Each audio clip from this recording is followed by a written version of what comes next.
स्वागत है मित्रों हमारे चैनल दलित चेतना और दलित महिला कहानीकार में। पुस्तक की लेखिका हैं डॉक्टर सरोजनी वेडंगी। चलिए पुस्तक का आनंद लेते हैं। पुस्तक का दूसरा अध्याय है हिंदी साहित्य के दलित महिला कहानीकारों का विशिष्ट परिचय। नारी संसार का सबसे बहुमूल्य रत्न है। सृष्टि के संचालन का महत्वपूर्ण उत्तरदायित्व उसके कंधों पर है। वह अपने आप में एक अद्भुत रोमांचक और मधुर अनुभव है। मां बनने की क्षमता की अमूल्य भेंट उसे प्रकृति ने दी है, जो नारी को पूर्ण व्यक्तित्व प्रदान करती है। प्राचीन भारतीय समाज के परिप्रेक्ष्य में स्त्रियों को मातृ स्वरूपा, जन समाज की जन्मदात्री और मां भगवती स्वरूपा माना गया है। हिंदू समाज में स्त्रियों को ज्ञान, शक्ति और श्री का प्रतीक माना जाता है। समाज में स्त्री के बिना पुरुष को और पुरुष के बिना स्त्री को अधूरा माना गया है, इसलिए स्त्री को अर्धांगिनी कहा जाता है। संस्कृति विकास में स्त्रियों का विशेष योगदान रहा है। गृहस्थी रूपी रथ के दो पहियों में एक पहिया स्त्री का है, अतः स्त्री के बिना गृहस्थी रूपी रथ नहीं चल सकता है। मानव समाज जीवन को स्थायित्व प्रदान करने का मुख्य श्रेय भी स्त्री को ही जाता है। मनुस्मृति के अनुसार भी स्त्रियों का महत्व निम्नलिखित श्लोक से स्पष्ट होता है। यथा नार्यस्तु पूज्यते रमन्ते तत्र देवता, यत्र एतास्तु न पूज्यन्ते सर्वास्तु प्राफला क्रिया।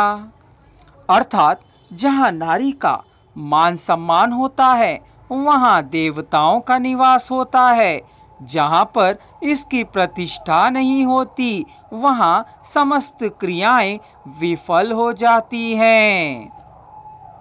इस प्रकार स्त्री का समाज में विशेष महत्व है।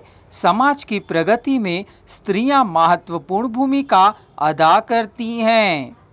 भारत की पवित्र भूमि में पार्वती, शत्रुपा, अरुंधति, सावित्री, अनसुया, सीता, सुलोचना, गार्गी, मैत्री, रूसा, चिकित्सा क्षेत्र, मीरा, रत्नावली, सुभद्रा कुमारी चौहान, महादेवी वर्मा, साहित्य आदि विदुषी महिलाएं हुई हैं।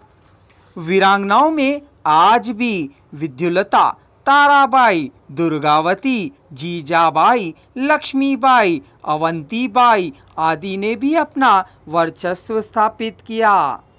भारत की नारियों ने न केवल अपने घर पर चार दीवारी में कैद रहीं, अपितु त्याग और बलिदान की साकार मूर्ति बनकर भी प्रेरक शक्ति के रूप में सामने आई। इस प्रकार नारी ने प्रारंभिक काल से ही अपनी अद्भुत प्रतिभा का परिचय दिया है। रामायण और महाभारत के अध्ययन से पता चलता है कि स्त्रियों को मंत्र शक्ति का प्रतीक भी माना जाता था तथा उनको समाज में पर्याप्त स्थान प्राप्त था। महाभारत में माता को सर्वश्रेष्ठ गुरु माना गया है।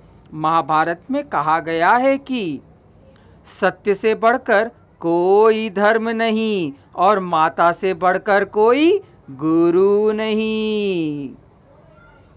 भारतीय साहित्य के परंपरा की ओर दृष्टि डालने पर यह स्पष्ट होता है कि साहित्यिक रचनाओं में स्त्री पुरुष दोनों का अंतर्भाव है। स्त्री पुरुष के समान ही अनादि काल से लिखती आ रही है। मध्यकाल में कबीर के समान ही कश्मीर की भक्त कवयित्री लल्लेश्वरी ने समाज में व्याप्त भ्रष्टाचार, पाखंड और दोहरी नीतियों का विरोध किया। अगर आप संपूर्ण वॉइस को एक ही साथ सुनना चाहते हैं तो डिस्क्रिप्शन बॉक्स में दिए जा रहे लिंक को क्लिक कर लीजिए।